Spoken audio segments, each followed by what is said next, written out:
الحمدللہ رب العالمین والصلاة والسلام علی محمد الامین اعوذ باللہ من الشیطان الرجیم بسم اللہ الرحمن الرحیم۔ خواتین و حضرات،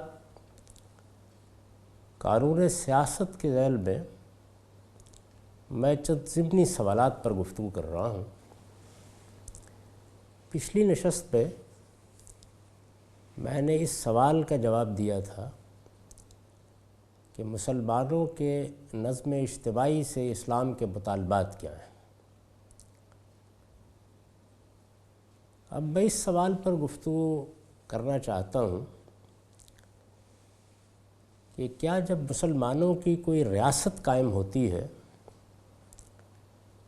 تو اسلام یہ تقاضا کرتا ہے کہ اس کے بارے میں یہ طے کیا جائے کہ یہ ایک اسلامی ریاست ہوگی، اس کا یہ اور یہ نام ہوگا، یا اس کے آئین اور دستور میں فلاں فلاں چیزوں کو لازماً ملحوظ رکھا جائے گا۔ میں نے جہاں تک اسلام کا مطالعہ کیا ہے، میرے نزدیک اس کی تعلیمات میں ریاست بحیثیت ریاست کبھی مخاطب نہیں ہوتی، وہ مسلمانوں سے خطاب کرتا ہے۔ یعنی ایسا نہیں ہے کہ ریاست سے متعلق کچھ احکام دیے گئے ہیں، نہیں، مسلمانوں کو ان کی انفرادی اور اجتماعی زندگی سے متعلق کچھ احکام دیے گئے ہیں۔ اگر ایک قومی ریاست قائم ہے، جیسے مثال کے طور پر ملائیشیا میں، ترکی میں، لبنان میں، تو بحیثیت ریاست اسلام کے اس ریاست کے لیے کوئی احکام نہیں۔ وہ مسلمانوں سے کچھ مطالبات کرے گا اور مسلمان جیسا کچھ اختیار اور اقتدار رکھتے ہیں اس کے لحاظ سے ان کو ان مطالبات کا مکلف ٹھہرائے گا۔ لہٰذا ریاست پاکستان میں بھی اس کی کوئی ضرورت نہیں تھی کہ ایک قرارداد مقاصد منظور کی جائے، اس کا نام اسلامی جمہوریہ پاکستان رکھا جائے، اس کے آئین میں اس بات کی ضمانت دی جائے کہ یہاں قرآن و سنت کے خلاف کوئی قانون سازی نہیں ہوگی۔ ان میں سے کسی چیز کی بھی دین اور شریعت کی روح سے کوئی ضرورت نہیں تھی۔ رسالت مآب صلی اللہ علیہ وسلم نے جب مدینہ کی ریاست قائم کی تو اس کا نام اسلامی جمہوریہ مدینہ نہیں رکھا تھا۔ اس وقت بھی دور جدید میں مذہبی احکام کی بنیاد پر جو ریاست قائم کی گئی، جس کو ہم اب سعودی عرب کہتے ہیں، تو اس کا نام بھی دیکھ لیجیے، المملکۃ العربیہ السعودیہ۔ ریاست کے معاملے میں ایک ہی چیز ہے جس کا فیصلہ ہونا چاہیے، اور وہ یہ کہ اس کا نظم کس کے ہاتھ میں ہوگا۔ یعنی کیا اس میں رہنے والے شہریوں کے ہاتھ میں ہوگا، آخری اقتدار ان کے پاس ہے، یا کسی گروہ کے پاس ہے، کسی طبقے کے پاس ہے، بندوق کے پاس ہے، کس کے پاس ہے؟ بنیادی فیصلہ یہ ہے۔ اور اگر کوئی دستور بنانا ہے تو اس میں یہی فیصلہ کرنا ہے، اس کے حدود قیود طے کرنے ہیں۔ اس وجہ سے میں نے ہمیشہ یہ کہا ہے کہ میرے نزدیک ریاست کو ایک جمہوری ریاست ہونا چاہیے۔ بس اسلام یہ چاہتا ہے، امرہم شوری بینہم، وہ مسلمانوں کو بھی اسی کی تلقین کرتا ہے، اور جب مسلمانوں کو اس کی تلقین کرتا ہے تو غیر مسلموں سے بھی یہی چاہتا ہے کہ وہ ایک جمہوری ریاست قائم کرے۔ جمہوری ریاست جن قوانین اور حدود کا تقاضا کرتی ہے وہ بدیہی طور پر معروف ہے۔ یعنی لوگوں کو آزادی ہوگی، وہ جو مذہب چاہے اختیار کریں، جو نقطہ نظر چاہے اختیار کریں، وہ کوئی رائے قائم کریں، اس کا اظہار کریں، اس کو لوگوں کے سامنے پیش کریں، رائے عامہ کو ہموار کریں۔ اور اگر کوئی مملکت میں قانون بنانے کی ضرورت پڑ گئی ہے اور قانون کے دائرے بالکل متعین ہیں، یعنی وہ کسی ایک شخص کو دوسرے کی تعدی سے بچانے کے لیے بنایا جاتا ہے، بنیادی طور پر اس کی فطرت منفی ہوتی ہے، تو اگر کوئی قانون بنانے کی ضرورت پڑ گئی ہے اور اجتماعی طور پر اس کا نفاذ ضروری ہے، تو وہ اکثریت کی رائے سے بنے گا، نافذ ہو جائے گا۔ اسلام کے جتنے مطالبات ہیں وہ سب مسلمانوں سے متعلق ہیں۔ اس وجہ سے اگر کسی ریاست میں ایک بڑی تعداد غیر مسلموں کی رہتی ہے، جیسے ملیشیا میں کم و بیش 40-42% غیر مسلم ہیں، تو اسلام کا کوئی قانون ایسا نہیں ہے جس کا تعلق ان سے ہو یا وہ ان پر بھی نافذ کیا جائے گا۔ جو کچھ بھی مطالبات ہیں وہ سب کے سب مسلمانوں سے ہیں۔ اگر مسلمانوں کا اجتماعی نظم قائم ہو گیا ہے، مسلمانوں کے ارباب حل و عقد یہ اختیار رکھتے ہیں کہ وہ مسلمانوں پر کسی قانون کا نفاذ کر سکیں، تو پھر وہ مطالبات ہیں جو میں نے آپ کے سامنے بیان کر دیے۔ اس لحاظ سے ہمارے ہاں بھی یہی ہونا چاہیے تھا کہ ہم ریاست پاکستان کو ایک جمہوری ریاست بناتے، یہاں آزادی ہوتی، حریت ہوتی، لوگ اپنی بات کہتے، اپنا نقطہ نظر پیش کرتے، آزادی کے ساتھ اس کی تبلیغ و تلقین کرتے، اور پھر جب پارلیمنٹ میں کسی قانون کی بحث ہوتی تو وہاں ہم یہ دیکھتے، یعنی اگر مسلمانوں کی اکثریت ہے تو وہ یہ دیکھتے کہ ان کے مذہب نے، ان کے دین نے کیا اس معاملے میں کوئی قانون دیا ہے، کوئی پابندی لگائی ہے، کسی چیز کو ممنوع قرار دیا ہے۔ مسلمان کی حیثیت سے اس کی پابندی ان کے لیے ضروری تھی، اور اس سے اگر کوئی قانون وجود میں آتا تو وہ مسلمانوں ہی سے متعلق ہوتا۔ اس کی مثال یہ ہے کہ اس وقت بھی ریاست پاکستان میں نکاح و طلاق کے معاملات کے بارے میں قانون سازی کی گئی ہے۔ کیا اس کا اطلاق یہاں رہنے والے ہندوؤں پر بھی ہوتا ہے؟ ہرگز نہیں۔ یعنی مسلمانوں کے نکاح و طلاق کے معاملات اس طریقے سے انجام پائیں گے۔ کیا اگر وراثت کا کوئی جھگڑا ہو اور اس کا مقدمہ عدالت میں آ جائے تو ہم ایک ہندو یا ایک مسیحی کی وراثت کا فیصلہ اسلامی شریعت کے مطابق کریں گے؟ ہرگز نہیں۔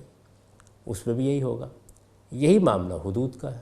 میں یہ عرض کر چکا ہوں کہ اس میں بھی ہمیں یہ قانون بنانا ہوگا کہ اگر کسی شخص نے چوری کا ارتکاب کیا ہے تو مثال کے طور پر اس کی سزا 5 سال قید ہے، 10 سال قید ہے، لیکن اگر وہ مسلمان ہے اور اسلام کا شعور رکھتے ہوئے اس نے چوری جیسے جرم کا ارتکاب کیا ہے اور اپنے جرم کی نوعیت اور مجرم اپنے حالات کے لحاظ سے کسی رعایت کا مستحق نہیں ہے، تو پھر اس کا ہاتھ کاٹ دیا جائے گا، اس کا ہاتھ کاٹ دیا جائے گا۔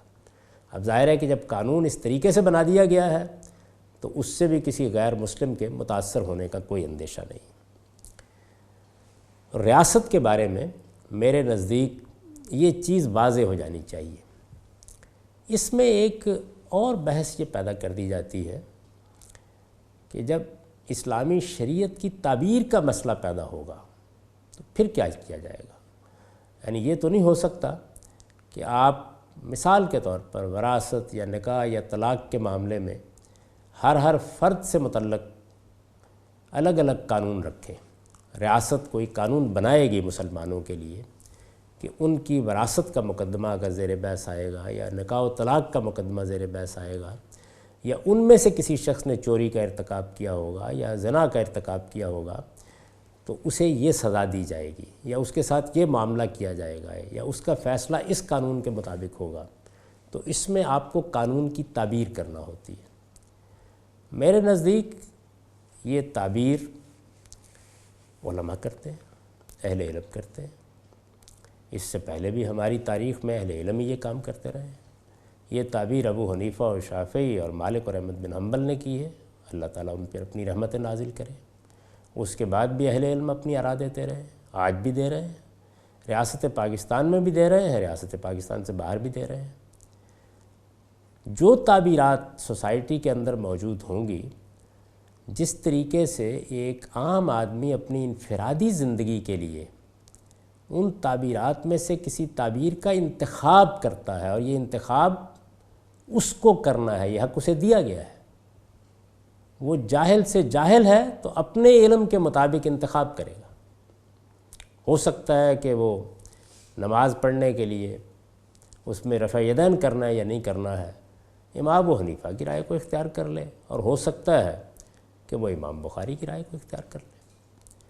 تو جس طرح یہ حق فرد کو اس کی انفرادی زندگی میں حاصل ہے، اسی طرح مسلمانوں کے اجتماع کو یا ان کے ارباب حل و عقد کو ان کی اجتماعی زندگی میں حاصل ہے۔ وہاں بھی یہی ہوگا کہ مسلمانوں کے ارباب حل و عقد جس تعبیر کو مناسب سمجھیں گے اختیار کر لیں۔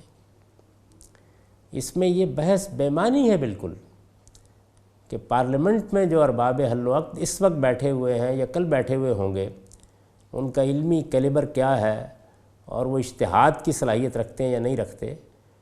پارلیمنٹ یا ارباب حل و عقد کوئی اجتہاد نہیں کر رہے ہوتے، وہ اجتہادات میں سے کسی اجتہاد کا، آراء میں سے کسی رائے کا، تعبیرات میں سے کسی تعبیر کا عمل کے لیے انتخاب کرتے ہیں، یعنی اس کو قبول کرتے ہیں یا رد کرتے ہیں۔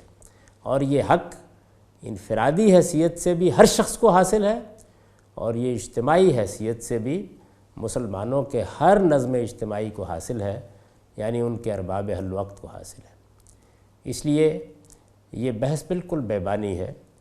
علماء کا کام یہ ہے کہ وہ دین کی تعبیر کریں، اجتہادات کریں، جو آراء بھی قائم کریں ان کو دلائل کے ساتھ پیش کریں۔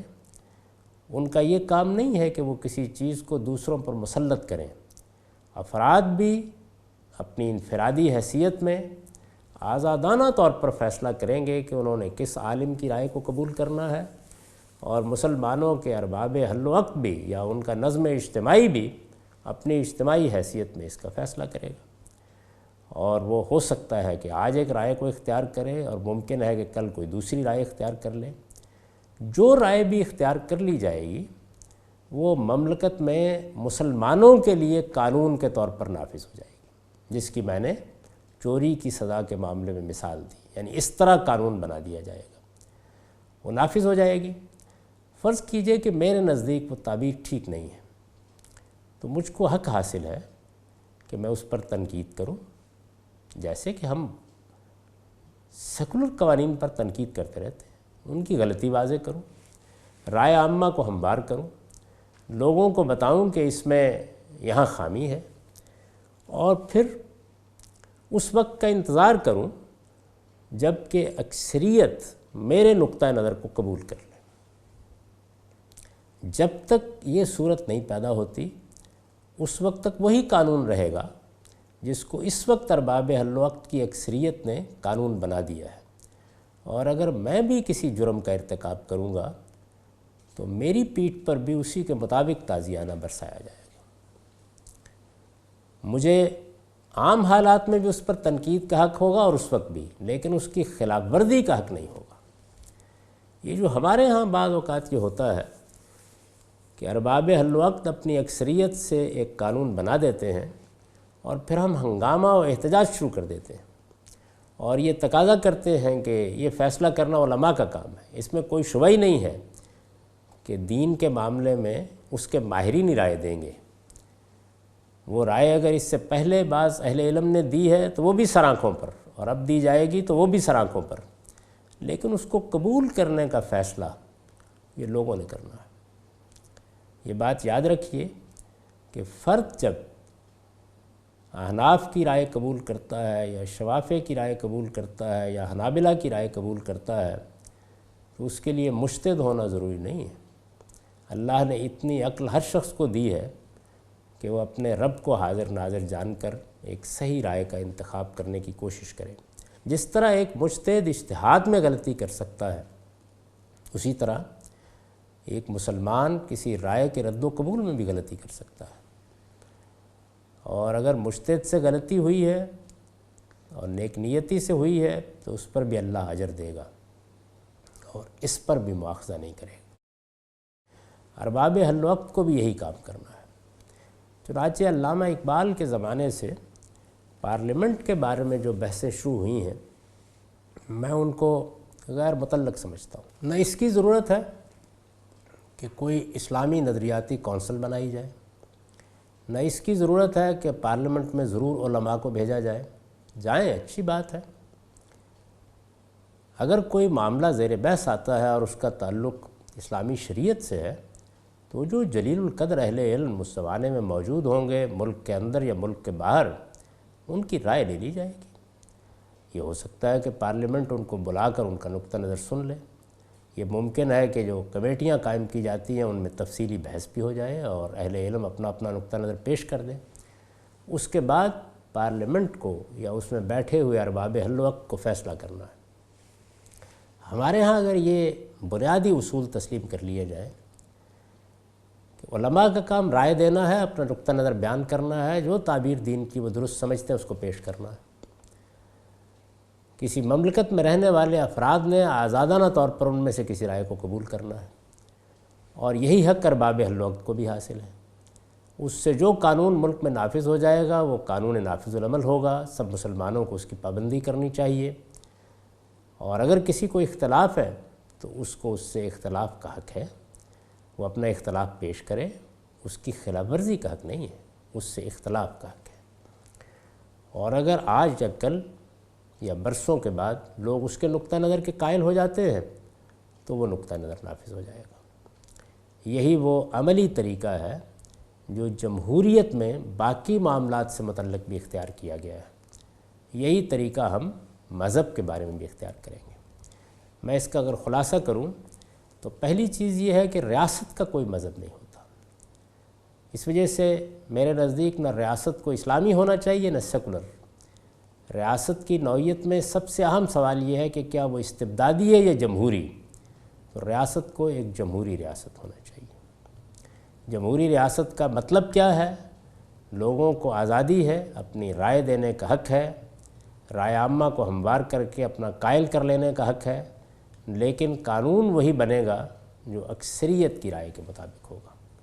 فرقے گروہ سب اس کے پابند ہوں گے، البتہ ان کو علمی استدلال کے ساتھ اس کو تبدیل کرانے کا حق حاصل ہے۔ ریاست کو ایک مذہبی یا غیر مذہبی ریاست کی حیثیت نہیں دی جا سکتی، وہ جمہوری ریاست ہوگی، یعنی اپنے تمام اصول و فروع میں جمہوری ریاست، اور جمہوری اصول کے مطابق اگر وہاں مسلمانوں کو اکثریت حاصل ہے تو ان کے ارباب حل و عقد ان کے لیے ان کی شریعت کی روشنی میں جو کچھ بھی قوانین موجود ہیں وہ ان پر نافذ کرنے کا حق رکھتے ہیں۔ یہ حق ان کو خدا نے خود دے دیا ہے، اپنی کتاب میں دے دیا۔ دوسری چیز جس کو میں نے عرض کیا ہے وہ یہ ہے کہ ہونا یہ چاہیے کہ ہم ایک جمہوری فضا میں آزادانہ طریقے پر بحث و مباحثے کی روایت ڈالیں۔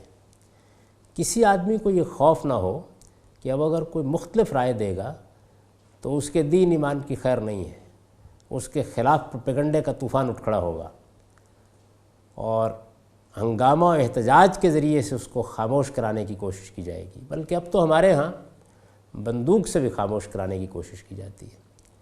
نہیں، وہ اپنی بات کہہ رہا ہے، لوگوں کو فیصلہ کرنا ہے کہ اس کی رائے میں کتنا وزن ہے، اور پھر حالات کے لحاظ سے اگر لوگوں کی رائے میں تبدیلی آ گئی ہے تو وہ قانون بن جائے گی۔ اسلام کا ظہور لوگوں کے لحاظ سے ہوگا، یعنی میں جب کسی شخص کے سامنے اسلام کی دعوت پیش کرتا ہوں تو وہ کتنا اس دعوت کو قبول کرے گا؟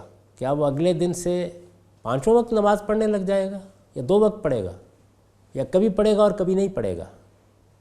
کیا وہ رمضان کے پورے روزے رکھنا شروع کر دے گا؟ یہ فیصلہ اس کو کرنا ہے۔ مجھے اس کو صرف یہ بتانا ہے کہ تمہیں 5 وقت نماز پڑھنی ہے، تمہیں رمضان کے روزے رکھنے ہیں، ان کے لیے تم اللہ کے سامنے جواب دے ہو۔ بالکل اسی طریقے سے مسلمانوں کے نظم اجتماعی کے ہاں بھی ممکن ہے کہ جتنے میں نے اسلام کے مطالبات بیان کیے ہیں سب پر عمل ہو، یہ بڑی مثالی صورت ہوگی۔ چند پر ہو، کچھ پر نہ ہو، یہ ساری صورتیں ہو سکتی ہیں۔ دین کے ایک عالم کی حیثیت سے میرا کام اس کے سوا کچھ نہیں ہے کہ میں لوگوں کے سامنے حقائق کو واضح کروں، دعوت و تبلیغ کے ذریعے سے ان کے ذہنوں کو بدلوں، ان کو تعلیم دوں، ان کے سامنے حقائق متعین کروں۔ یہ حق کسی کو بھی حاصل نہیں ہے کہ وہ بندوق کے زور پر اپنی رائے لوگوں پر نافذ کرے۔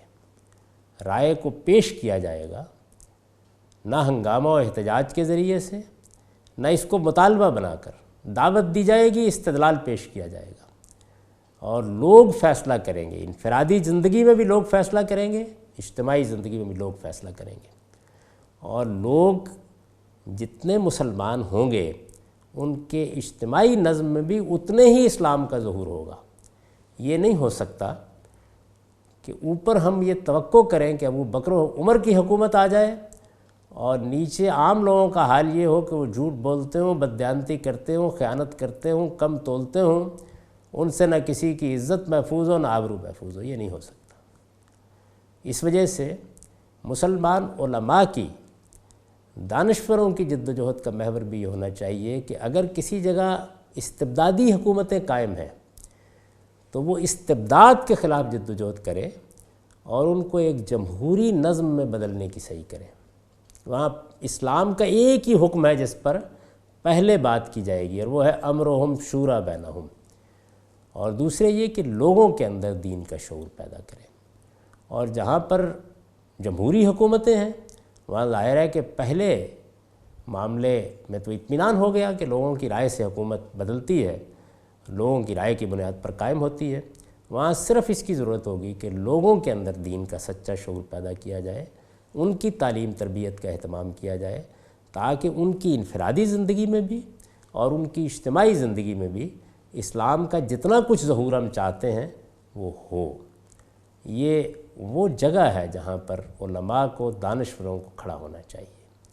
اس سے آگے جو قدم بھی رکھا جائے گا وہ انارکی اور انتشار کا باعث بنے گا، جیسے کہ اس وقت بنا ہوا ہے۔ چنانچہ ریاست پاکستان کے بارے میں ہمارا رویہ یہ ہونا چاہیے کہ یہاں ایک جمہوری معاشرہ قائم ہو، اس جمہوری معاشرے میں ہر ایک کو رائے کی آزادی ہو، اکثریت کی بنیاد پر جو قانون بنا دیا جائے ہم سب اس کی پیروی کریں، اس سے اختلاف کا حق رکھتے ہوئے، اور یہ فیصلہ کہ کتنے اسلام کا ظہور ہونا ہے اس کو ارباب حل وقت پر چھوڑ دیں۔ ہمیں ان کے شعور کو بہتر کرنا ہے، اسلام کے ساتھ ان کی وابستگی کو بہتر کرنا ہے، ان پر کسی چیز کو مسلط کرنے کا حق اللہ تعالیٰ نے ہم کو نہیں دیا۔ اور یہی وجہ ہے کہ اللہ نے اپنے پیغمبروں کو بھی یہ کہا ہے کہ انما انت مذکر لست علیہم بمسیطر۔ فرد تک بھی دین پہنچانا ہماری ذمہ داری ہے، اور ارباب حل وقت تک بھی دین پہنچانا ہماری ذمہ داری ہے۔ اس پر کتنا عمل کرنا ہے اس کا فیصلہ ان کو کرنا ہے، اور اس کے لیے اپنے پروردگار کے سامنے جواب دہ ہونا ہے۔ یہ چند ضمنی سوالات تھے، ان پر بھی میں نے اپنا نقطہ نظر بیان کر دیا ہے۔ اب یہ بحث پایہ تکمیل کو پہنچ گئی۔ آئندہ نشست میں ہم قانون معیشت کا مطالعہ کریں گے۔ اقول قولی ھذا واستغفر اللہ لی ولکم ولسائر